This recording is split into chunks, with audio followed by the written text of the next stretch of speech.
જય માતાજી મિત્રો, આપણે નીકળી ગયા ગાડી લઈને આપણે પિક્ચર જોવા માટે આપણે ચાલ્યા ગયા સિનેપોલિસ થિયેટરમાં. ત્યાં આવી ગયું આપણું સિનેપોલિસ આવીને આપણે કરાવી ટિકિટ બુક અને જે આપણે પિક્ચર જોવા જાય છે તેનું નામ મડગા એક્સપ્રેસ છે. ત્યાં આપણે સ્કેન કરાવીને આપણે પહોંચી ગયા થિયેટરની અંદર જોયું ત્યાં તો એડવર્ટાઈઝ ચાલતી હતી. સચ્ચી જરૂર હતી. ત્યાંથી ગયું આપણું પિક્ચર ચાલુ.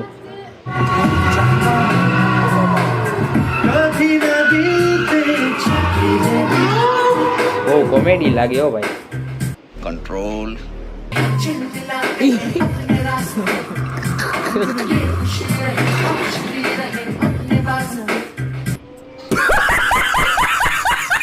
ત્યાં આપણે નીકળી ગયા પાછા ઘરે પિક્ચર જોઈને. ત્યાં આપણે પછી રમાડવા ગયા આપણા ફેનીને ને પ્લુટોને. ત્યાં રમાડીને આજનો મિની બ્લોગ અહીંયા પૂરો કર્યો.